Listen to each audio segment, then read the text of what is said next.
하나님께서 우리에게 주시는 말씀은 마태복음 14장 13절로 21절까지입니다. 제가 가진 신약 성경 23면입니다. 마태복음 14장 13절로 21절까지 하나님의 말씀을 제가 봉독해 드리겠습니다. 예수께서 들으시고 배를 타고 떠나사 따로 빈들에 가시니 무리가 듣고 여러 고을로부터 걸어서 따라간지라. 예수께서 나오사 큰 무리를 보시고 불쌍히 여기사 그 중에 있는 병자를 고쳐 주시니라. 저녁이 되매 제자들이 나와 이르되 이곳은 빈들이요 때도 이미 저물었으니 무리를 보내어 마을에 들어가 먹을 것을 사 먹게 하소서.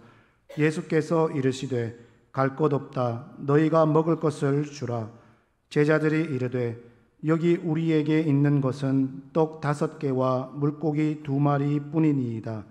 이르시되 그것을 내게 가져오라 하시고 무리를 명하여 잔디 위에 앉히시고 떡 5개와 물고기 2마리를 가지사 하늘을 우러러 축사하시고 떡을 떼어 제자들에게 주시매 제자들이 무리에게 주니 다 배불리 먹고 남은 조각을 12바구니에 차게 거두었으며 먹은 사람은 여자와 어린이 외에 5,000명이나 되었더라. 아멘. 오늘 말씀을 생각하면서 한번 따라하겠습니다. 빈들과 같은 인생, 오병이어의 기적을 체험하며 살겠습니다. 아멘.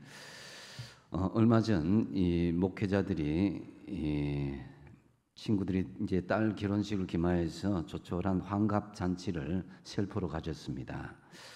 모인 친구들과 이야기하면서 참 서로가 이전과는 많이 달랐고 철이 많이 들었다. 또 성숙미가 익어간다라는 그런 생각을 서로 가졌던 적이 있습니다. 본인이 암 투병하면서 중한 질병으로 이겨내는 친구가 있는가 하면은 반대로 아내가 암 투병하는 친구, 또 어떤 친구는 자식을 먼저 떠나보낸 친구, 또 아내와 사별한 친구도 있었고, 또 지금도 여러 가지로 어려움 겪는 그런 친구들의 이야기를 들으면서 세상을 다 초연하고 초월한 듯이 숙연한 그런 감정이 들기도 했습니다. 이 모든 것이 이제 세월이 지나가면서 모든 것이 내려놓고 비워놓는 그런 마음들을 가지니까 초월한 그런 모습들을 조금 배우게 된 것이 아닌가라고 느껴집니다. 우리는 살면서 비우지 못하게 되면 굉장히 힘들어지는 경우가 많이 있습니다. 음식을 먹는 것보다 더 중요한 것은 비우지 못하면 우리 몸이 더 힘들어지게 되는 것이죠. 물질도 비우지 못하게 되면 물질에 대한 집착이 더 심하게도 힘들게 되는 그런 마음들이 생깁니다. 이 자존심도 비우지 못할 때에 분노하고 또 괴로움에 잠 못 이루기도 합니다. 자식에 대한 비움이 없으면 실망과 갈등도 이어지게 되는 것이죠. 또 하나님과의 우리 관계에서도 내려놓고 비우지 않으면 시험이 들고 넘어지기도 합니다. 성전인 우리 자아를 주님께 온전히 비워드리지 않으면 성령님께서 역사하실 수 없을 뿐만 아니라 우리도 온전한 성전이 될 수가 없는 것입니다. 바로 예수님께서 오늘 본문에서 빈들의 이 현장에 나타나신 것입니다. 본문 13절 중반에 배를 타고 떠나사 빈들에 가셨다 그랬는데요. 이 빈들이 이 베세다 빈들이었습니다. 이곳은 주님을 갈망하는 갈급한 장소이기도 했습니다. 시간적으로 이미 해는 저물어가는 시간이요. 들판에 모인 사람은 흙이 진 사람들이 모여서 그들이 먹는 것조차 대책이 없는 그런 사람들이었습니다. 인생을 살면서 빈들을 느끼며 살아간다는 것 한편으로는 슬픈 일이기도 하지만은 반면에 그 빈들 가운데서 주님께서 오시는 기회이기도 합니다. 어쩌면 이 베세다 들판에서 뉘엿뉘엿 저물어가는 햇살을 받으며 굶주리고 지친 그 사람들, 오늘 우리들의 모습이요, 우리들의 삶의 현장이 아닌가라고 여겨지기도 합니다. 이 시대는 아모스 8장 11절 말씀처럼 양식이 없어 주림이 아니며 물이 없어 가람이 아니요 여호와의 말씀을 듣지 못할 기갈이다 라고 말씀하신 것처럼 진정 있어야 할 말씀은 없고 인간적인 분주함과 지나치게 많은 정보의 혼란 속에서 그저 급하게 앞으로만 나아가는 것 같습니다. 그래서 우리는 이 시대의 분주함과 혼란스러운 삶 속에서 빈들에서 주님을 만날 준비를 할 수 있어야 될 것입니다.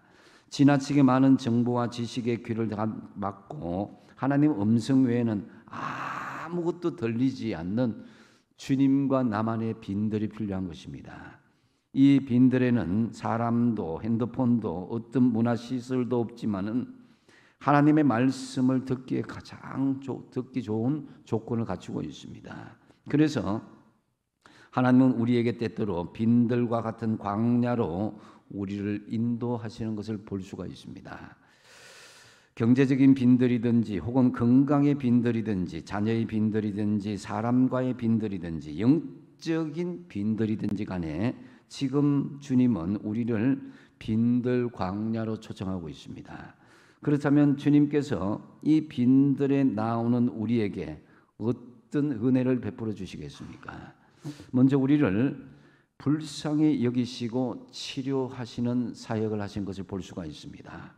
14절 말씀에 보면은 예수께서 나오사 큰 무리를 보시고 불쌍히 여기사 그 중에 있는 병자를 고쳐 주시니라고 말씀하십니다. 우리 예수님은 일부러 빈들로 가셨습니다. 그곳에는 많은 사람들이 모여들어 있었는데요, 가장 먼저 눈에 띄는 사람은 아프고 힘든 병든 사람이었습니다. 주님은 그들을 보시고 어떻게 여겼다고요? 불쌍히 여겼다고 그랬습니다. 그들 한 사람 한 사람에게 손을 얹으시고 안수하시면서 그들의 질병을 치유해 주셨습니다. 우리 주님은 지금도 이 치유 사역을 우리 가운데 하고 계시고자 합니다. 바로 교회를 통해서 이 일을 계속하고 계시는데요, 이 치유의 은혜가 저와 여러분에게 임하시기를 바랍니다. 지금 우리에게 주어진 메마른 육체의 빈들, 물질의 빈들, 자녀의 빈들, 마음과 영혼의 빈들과 같은 광야길은 우리 신앙인들에게는 생소한 길이 아닙니다. 인생의 빈들을 걷지 않은 성경의 위인은 없습니다. 아브라함과 모세, 야곱, 다윗, 그리고 예수님까지, 특별히 예수님은 처음 놓으셨던 그 자리가 쓸쓸한 말구유의 빈들이었습니다. 예수님이 앉으셨던 자리는 세리와 죄인들이 있었습니다. 예수님이 서신 자리에는 세상에서 버림받는 인생들이 있었습니다. 그야말로 빈 인생들이 모여들었던 것이죠. 가늠한 여인이 있었고 이 땅에 여러 남편이 있었지만 아무 소망 없이 살던 우물간의 여인도 만났습니다. 수많은 병자와 귀신 들린 사람들이 있었습니다. 그들은 그야말로 빈들과 같은 인생이었습니다. 교회에 한동안 출석하지 않다가 오랜만에 마음에 혼란함이 있고 또 어려움이 있어서 교회에 출석한 어떤 분이 계셨는데, 그때 마침 부른 찬송이 찬송가 183장 빈들의 마른 불같이라는 그런 찬송이었습니다. 이 찬송을 부르다 보니까 갑자기 눈물이 울컥 쏟아지는 거예요. 자신이 이 찬송가와 같이 빈들의 마른 불 같은 시들은 영혼이었다 하는 거죠. 그래서 세상에서 지친 자신의 모습을 발견하고 자기의 자아가 너무 서글퍼서 견디지 못하고 교회 밖을 뛰쳐나와서 화장실에서 엉엉 울었다고 합니다. 처음 결혼할 때는 꿈도 있었습니다. 남편도 자상했고 남편도 세상에서 제일 좋은 사람은 직장도 참 좋았습니다. 그런데 하는 일들이 하나하나 풀리지 않았습니다. 그런 남편과 가족들, 남편이 자기를 상대하는 것, 이것도 받아주는 것도 지치기 시작했습니다. 그런 자신의 모습이 빈들의 마른 분이 되었고 이제 시들어 지친 자신의 모습이 서글퍼서 울었던 것입니다. 하나님의 도우심이나 담비 없이는 회생이 불가능한 지경이 되었습니다. 그래서 이 찬송을 부르다가 눈물이 왈칵 쏟아졌다고 합니다. 바로 우리의 인생이 바로 진들의 마른 풀 같은 불쌍한 인생이 아니겠습니까? 오늘날 수많은 사람들이 다양하고 비밀스러운 사연들을 안고 교회당으로 나옵니다. 나름대로 아픔도 있고 상처도 있고 시련도 있습니다. 그 연약함 그대로 절대자이신 하나님께 우리가 나왔는데요. 거기에서 처절하게 한 줄기 구원의 빛을 우리가 갈망하길 원합니다. 저물어가는 빈들에서 물고기 2마리와 보리떡 5개로 수많은 군종을 먹이신 그 예수님의 그 빈들의 현장을 한번 생각해 보십시오. 해질녘에 그 빈들에서 서성이는 인생들이 여러분 보이십니까? 그 무리 중에 한 사람이 내일 수도 있습니다. 빈들 같은 인생길을 우리는 그 누구도 피할 수가 없습니다. 지금 여기 앉아서 예배드리는 분들 가운데 아마 순탄하게 나는 인생을 살았다 하는 분들도 가끔씩 있겠지만 대부분 인생의 빈들을 처절하게 겪으며 살아왔을 것입니다. 각자의 삶을 이야기하자면 하루 종일 이야기해도 부족한 분들도 많을 것입니다. 우리 인생에도 수많은 빈들을 겪어왔고 또 겪고 있으며 앞으로도 그런 빈들을 겪게 될 것입니다. 이 빈들에 오신 주님은 우리를 불쌍히 여기시고 긍휼히 계십니다. 바로 여러분 한 사람 한 사람을 불쌍히 여기신다는 것입니다. 예수님께서 마태복음 9장 13절 상반절에 너희는 가서 내가 긍휼을 원하고 제사를 원치 아니하노라 하신 뜻이 무엇인지 배우라 그랬습니다. 예수님께서 우리를 긍휼히 계신 것을 우선으로 한다는 것입니다. 내가 너희들의 예배를 받기보다는 내가 너희들의 긍휼의 마음을 불쌍히 여기는 마음을 내가 너희들에게 전달되길 원한다는 것입니다. 환자가 자기 병이 무엇인지 알지도 못하고 멀쩡한 사람처럼 행동한다면은 그것은 더 이상 의사가 필요 없게 되는 것이죠. 마찬가지로 겉보기에는 교회 잘 나오고 예배 잘 드리고 신앙생활 잘 하는 것처럼 주님 앞에 포장하지 말라는 것입니다. 너희들이 겉으로 드리는 예배보다도 너희들이 정말 진정으로 나에게 나와서 불쌍히 여김을 받고 긍휼히 여김을 받기를 원한다는 것이 이 뜻이 무엇인지를 알라는 것입니다.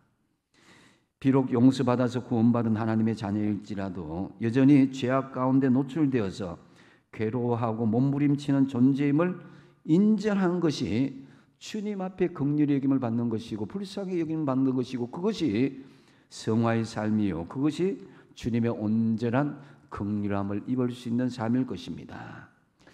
기름 부음 받은 다윗이 우리아의 아내 바스바와 간음을 하고 충성스러운 자신의 신하 우리아를 전쟁터로 몰아서 살인하게 된 후에 어떤 자세로 나아갑니까? 나단 선지자가 다윗의 죄를 추궁하자 자신은 한치의 망설임도 없이 하나님 앞에 금식하며 진심으로 회개하며 애통해 하지 않습니까? 왕의 채통 때문에 그것을 숨기거나 사람들에게 그냥 보여지는 그 제사로 모습으로 나아가는 것이 아니라 자기의 모든 것을 회개하며 전적으로 자신의 자리를 내어놓고 비워놓는 이 다윗의 모습, 다윗의 이런 죄인임을 인정하고 자신을 비워놓을 때에 주님의 긍휼이 거기에 임하시게 되는 것입니다. 그래서 마태복음 9장 13절 하반절에 보면은 나는 의인을 부르러 온 것이 아니요 죄인을 부르러 왔노라 그랬습니다. 여러분 누가 죄인이고 누가 의인입니까? 우리가 누구누구를 가리켜서 세리라고 손가시기를 하고 누구를 가리켜 죄인이라고 함부로 정죄할 자격이 있겠습니까? 결코 그럴 수는 없습니다. 왜 그렇습니까? 과거에 내가 그런 죄인이었고 내가 그런 세리와 같은 존재였기 때문입니다. 지금 나의 모습이 여전히 세리요 죄인인 것을 주님은 너무나 잘 압니다. 앞으로 살아가면서도 나는 여전히 세리와 죄인의 모습에서 내 자신 스스로는 전혀 자유로울 수 없습니다. 그래서 주님이 아니고서는 나는 도저히 살아갈 수 없기에 주님의 긍휼하심을 잊고 주님의 불쌍하심을 잊고 우리가 주님 앞에 주님 저는 죄인입니다 이렇게 나갈 때에 내가 죄인을 부르러 온 것이다. 내가 의인을 부르러 온 것이 아니다. 겉모양의 예배 드리고 교회 다니고 성경 치고 왔다 갔다 하는 그런 모습을 원하는 것이 아니라는 것입니다.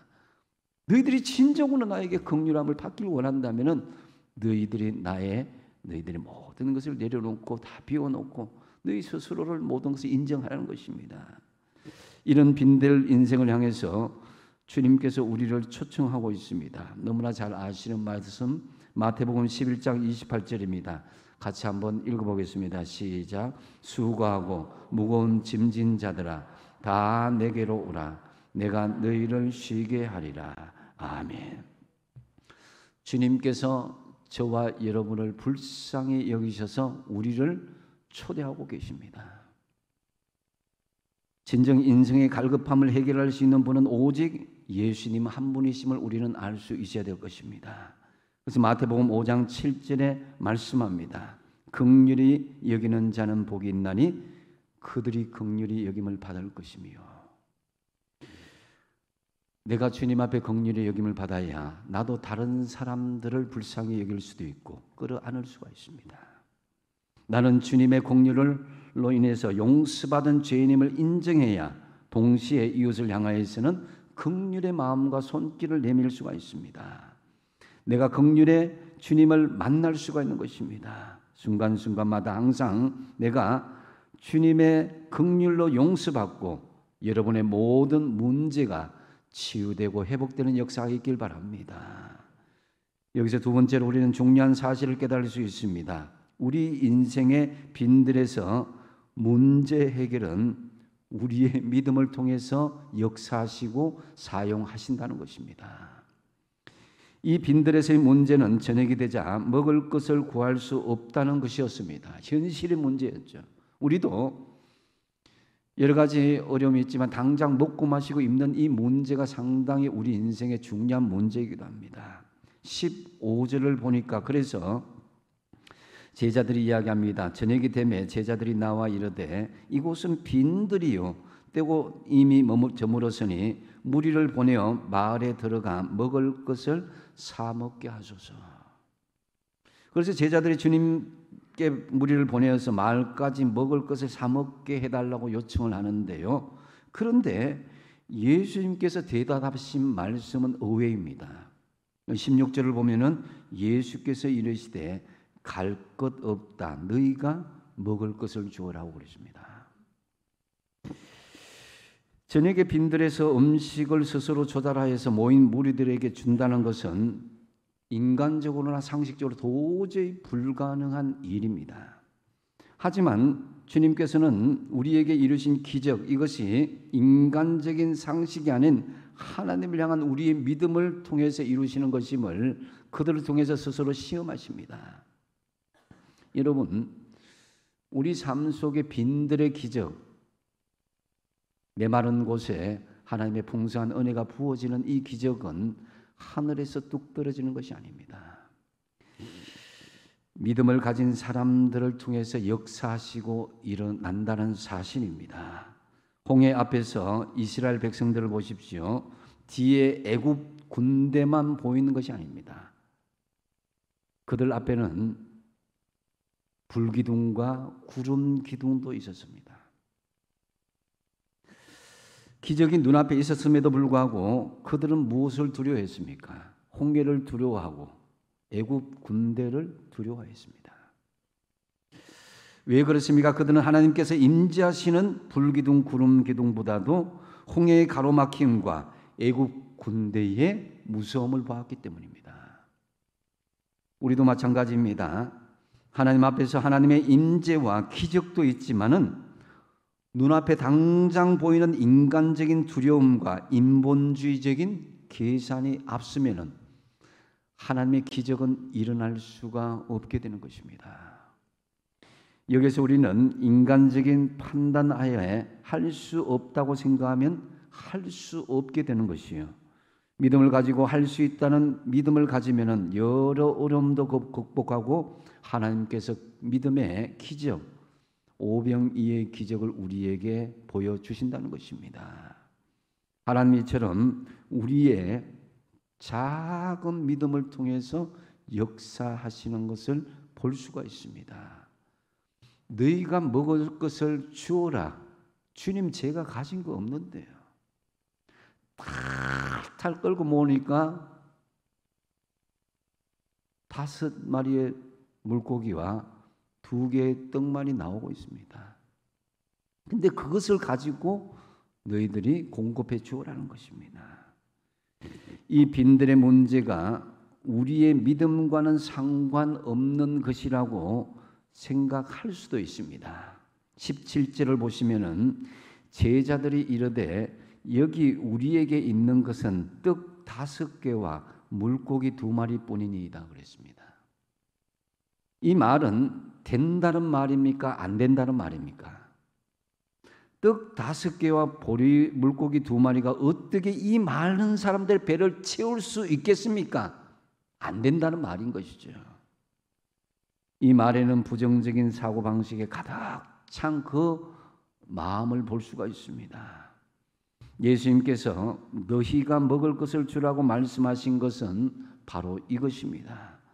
문제를 만났을 때 할 수 있다라는 믿음을 가지고 있느냐, 아니면 할 수 없다라는 인간적인 계산을 가지고 있느냐를 시험하고 계시는 것입니다. 이것은 2000년 전에 그들에게 제자들과 그 군중들에게 보여주신 말씀이 아니라 오늘 우리에게 주시는 말씀이기도 합니다. 내 인간적인 판단으로 이게 주님 뭡니까? 아무것도 할 수가 없습니다. 이렇게 절망하고 좌절할 수 있지만 가만히 보아라. 네 손에 있는 것이 있다란 거예요. 사실 목회를 하면서 마음 아픈 것이 바로 이런 것들입니다. 신앙생활 하다가 문제를 만나고 어려움을 만나게 되면은 그 문제를 가지고 주님께서 해결해 주신다는 마음으로 그 믿음을 가지고 주님께로 나아가야 된다는데, 그런데 나는 현실적인 인간적인 판단을 하고 인간적인 계산을 먼저 해버린다는 거예요. 할 수 없다. 그래서 문제에 빠져서 허우적대기도 하고 방황하고 좌절하고 낙심하다가 심지어 하나님을 원망하고 반항하기까지 합니다. 자신에게 문제가 있으리라는 생각은 절대로 안 합니다. 그러다 결국 상황은 악화되고 넘어지고 실족하게 되는 것이죠. 여러분, 어떤 최악의 순간에도 하나님께서는 할 수 있다는 믿음을 가지시기 바랍니다. 여러분의 그 작고 작은 그 믿음을 통해서 하나님께서 기적을 이루는 역사의 통로로 삼는다는 것입니다.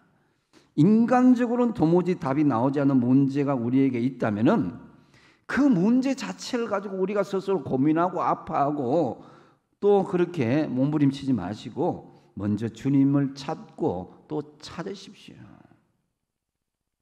문제 해결의 열쇠는 주님이 가지고 계십니다. 주님은 마가복음 9장 23절에 믿는 자에게는 능히 하지 못할 일이 없다고 그랬습니다.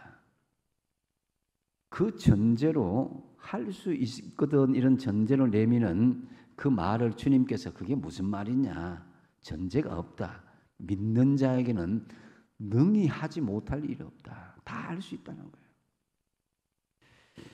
이 제자들은 빈들에서 문제를 만났을 때 문제 해결의 실마리가 예수님께 있음을 잊어버리고 인간의 능력과 인간의 계산으로만 할 수 없다고 생각해버린 거예요.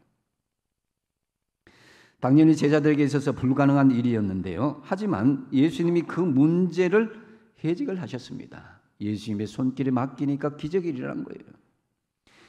우리 인생에도 이런 기적이 일어나기를 바랍니다. 그러기 위해서는 바라보고 할 수 있다는, 주님을 바라보고 할 수 있다는 믿음을 가지는 것이 중요한 거예요. 우리에게 기적은 하늘에서 뚝 떨어지는 것이 아니라 현재 우리에게 있는 것을 믿음을 통해서 기적을 나타내는 거예요. 미대한 광야에서 하나님은 모세에게 이 그 홍해 광야 앞에서 홍해 앞에서 이 모세에게 하나님은 내 손에 있는 것이 무엇이냐 했을 때에 이 지팡이입니다 그랬습니다. 하나님은 모세가 가지고 있는 그 지팡이를 사용하셔서 아무 쓸데기 없어 보이는 마른 막대기를 기적의 도구로 사용하셨습니다. 어쩌면 우리는 아무런 생명력도 없고 아무런 희망이 없어 보이는 마른 막대기와 같은 존재가 우리입니다. 그런데 하나님께서 우리를 사용하시고자 할 때 아유 주님 저는 아무것도 못합니다. 저는 못합니다. 이게 아니라 주님께 맡겨드리는 것이 중요하다는 거죠. 사르밧 과부에게 현재 가지고 있는 밀가루 한 움큼, 기름 한 움큼 이것을 통해서 기적이 일어나게 된 것입니다. 주님은 현재 너에게 있는 것이 무엇이냐 그것을 가져오라는 거예요. 그것을 통해서 믿음의 역사를 일으키겠다는 것입니다. 그래서 오병이어나 사르밧 과부의 기적이나 이 다윗의 물맷돌을 향해서 골리앗을 물리친 것은 손에 있는 작은 것들이었습니다. 그러므로 현재 우리가 가지고 있는 작고 보잘것없는 것을 결코 소홀히 여기지 마시란 거예요. 우리는 때때로 자신을 되돌아보면서 너무 작아 보일 때가 있고 초라하게 여겨질 때가 있습니다. 스스로 막 절망하고 좌절하죠. 그러나 주님은 그 작고 보잘것없는 그 모습들 그것을 통해서 우리를 불쌍히 여기시고 그 기적을 일으키는 거예요. 그래서 중요한 것은 우리의 작은 것들, 작은 정성, 작은 순종, 작은 희생의 믿음 그것을 주님께 내어드릴 때에 기적이 일어난다는 것입니다. 내 속에 머물러 있으면 안 되는 거예요. 내게 주신 재능과 물질, 내게 주신 시간, 내게 주신 모든 것을 나는 부족하지만 주님께 투자하면은 그 기적의 역사는 몇 갑절이나 일어나게 되는 것입니다. 적어도 30배, 많으면 100배, 여러분에게는 1000배, 10,000배의 그런 기적의 역사를 체험하시기 바랍니다. 그리고 빈들의 기적은 또 중요한 것은 주어진 것에 감사할 때 기적이 일어난다는 거예요. 18절, 19절 하반절에 같이 한번 읽어보겠습니다. 시작. 하늘을 우러러 축사하시고 떡을 떼어 제자들에게 주심에 제자들이 무리에게 주니. 여기서 축사하시고 유카리스테오 명사형으로는 유카리스트라 그러는데 감사, 성찬, 또 주의 만찬 이런 뜻입니다. 중요한 것은 유카리스테오라는 말은 감사하다, 감사를 드리다라는 뜻이에요. 즉 예수님은 이 떡 5개와 물고기 2마리로 하나님 앞에 감사하며 드렸다라는 거예요. 이것은 곧 우리를 향한 주님의 마음인데요. 주님께서 나온 사람들이 언제 나왔든지 어디서 나왔든지 주님께서 거부하지 않습니다. 지붕을 뚫고 나올 때에 사람들은 손가락질하고 왜 저렇게 예의가 없느냐 이렇게 하지만은 주님은 그들의 마음을 받아주신다고 그랬어요.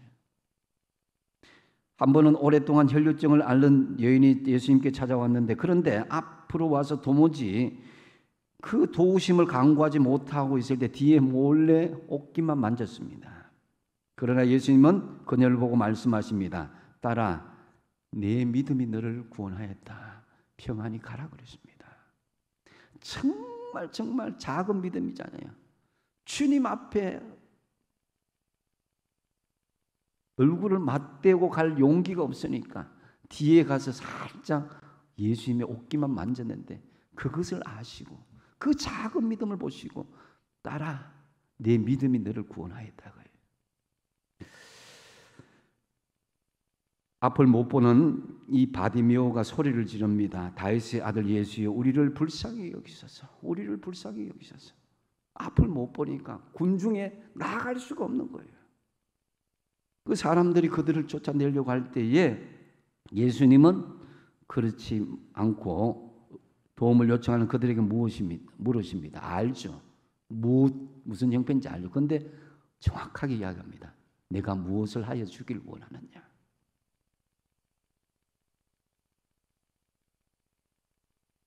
우리 주님은 우리 마음을 아시는데도 불구하고 정말 지푸라기 같은 작은 겨자씨와 작은 그 믿음을 고백하기를 원합니다. 가지고 오기를 원한 거예요. 이까지 끝 해서는 안 됩니다. 여러분이 가진 재능과 여러분이 가진 작은 것들 이까지 하는 거예요. 그 작은 믿음도 주님은 소중히 보신다는 거죠. 그래서 예수님은 나온 사람들을 축복하여서 나온 사람들을 위해서 감사하는 것을 딱 보여주고 있습니다. 우리가 무엇을 들고 나왔냐, 그가 무엇을 가져왔느냐 물어보시거나 그걸 원하는 것이 아니라 그 사람들이 그 작은 소년이 가지고 나온 오병이어를 하나님 앞에 감사하면서 축복기도 했습니다. 그러게 우리는 작은 것이라도 평소에 그 있는 것에 감사할 수 있어야 된다는 거죠. 여러분의 삶 중에 일상적인 감사가 참 많습니다. 오늘 시온창랑대가 이 찬양을 통해서 한 편의 설교를 해주셨습니다. 기뻐하라, 기도하라, 감사하라. 이게 저한테 참 은혜가 됐어요. 그런데 우리가 이 감사는 일상의 감사 속에 있어야 그 감사가 평소에 늘 우리가 감사라는 말이 나올 수가 있습니다. 그래서 집안에서 엄마가 또 아내가 음식을 차려올 때 불평하지 말고 맛있게 먹어야 돼요. 감사하면서 먹어야 됩니다. 언제 불평하다가 보면 그 그릇이 빼앗길 수가 있어요. 그 자식들 중에서도 사사건건 반항하고 막 다투고 막 이렇게 갈등하는 자녀들이 있는데 여러분 감사하셔야 됩니다. 가출하지 않은 거 얼마나 다행인지 모릅니다. 요즘 아이들 대단합니다. 월급 적다고 남편 막 이렇게 닥달하지 마십시오. 지금 뭐 몸 아파 병원에 누워 있지 않고 작은 월급이라도 가져다 주는 것에 얼마나 감사한지 모릅니다. 여러분 세탁하다가 갑자기 빨래거리가 얼마나 많은지 불평하지 마십시오. 빨래거리가 많다는 것은 가족들이 건강하다는 지표입니다. 건강하기 때문에 활동을 많이 하고 땀을 많이 흘린다는 거예요. 감사하는 거예요. 새벽을 깨울 때 알람 소리가 나서 막 신경 끌려서 억지로 이렇게 끄지 마시고 내가 내 힘으로 살아있고 그것을 끌 수 있다는 그것만으로 감사할 수 있어야 되는 거예요. 내가 숨 쉴 수 있는 것만으로도 감사할 수 있어야 된다. 우리 주님은 오병이어 너무나 작고 작은 5,000명의 무리, 실제는 2만 명이 넘는 그 무리를 먹이겠다는 그 시작점이 그 작은 것에 하나님께 감사하는 것이었습니다. 그래서 여러분, 내가 불평하는 것들 중에 과연 진짜로 불평해야 될 것인지 한번 생각해 보십시오. 그것이 감사한 내용이 아닌가를 한번 뒤집어 보시라 이거예요. 골로새서 3장 15절을 한번 읽어보겠습니다. 골로새서 3장 15절 시작. 그리스도의 평강이 너희 마음을 주장하게 하라. 너희는 평강을 위하여 한 몸으로 부르심을 받았나니 너희는 또한 감사하는 자가 되라. 아멘. 평강으로 한 몸으로 우리가 부름을 받았나니 이건 교회 공동체를 이야기하는 거예요. 몸된 교회 공동체의 머리는 우선 예수님이시고 우리 성도들은 지체로서 부름을 받아서 그래서 교회 공동체가 한 몸이 된 거예요. 우리를 한 몸으로 왜 불러주셨습니까? 평강을 위하여. 교회 공동체 안에 평강이 있어야 되는 거예요. 그리스도의 평강은 그리스도 안에서 나도 평강이 되고 너도 평강이 되고 이렇게 사랑의 공동체를 이루고 살아야 사랑의 열매를 맺어야 그게 평강이 있는 것입니다. 아무리 팔을 걷어붙이고 열심히 봉사하고 교회 다닌다 할지라도 성도들끼리 등지고 담쌓고 그렇게 살아서는 아무런 평강도 있을 수가 없는 거예요. 평강을 위해서 함께 한 몸으로 부름을 받았다면 우리는 서로 평강의 마음으로 서로에게 감사할 수 있어야 된다는 거예요.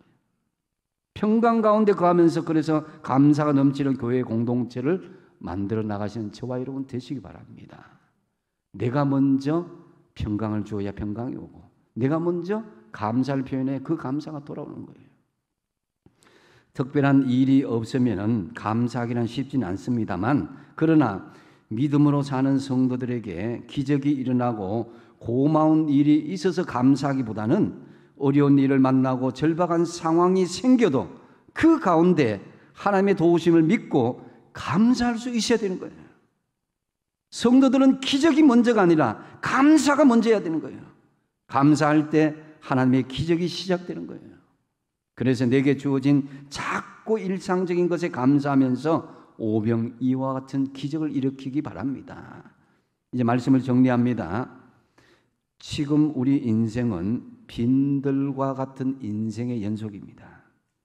이런 빈들의 현장에 우리 주님께서 찾아오십니다. 빈들의 현장에서 먼저 불쌍히 여기시고 우리를 치료하십니다. 우리 주님께서 우리를 불쌍히 여기시고 치료와 회복의 은혜가 우리가 있어야 되는 거예요. 두 번째로 우리의 믿음을 통해서 역사하시고 사용하신다는 거예요. 우리가 가진 것은 주님이 주신 것입니다. 아무리 작은 것이라도 주님께 내어놓으면 그 믿음의 기적의 역사는 시작되는 거예요. 그리고 감사할 때 그 기적이 일어난다는 거죠. 감사는 때와 조건을 따지지 말아야 됩니다. 모든 일에 감사할 때 기적이 일어나게 되는 것입니다. 참으로 우리 인생의 빈들에서 하나님의 기적을 체험하는 저와 여러분 다 되시기 바랍니다. 기도하겠습니다.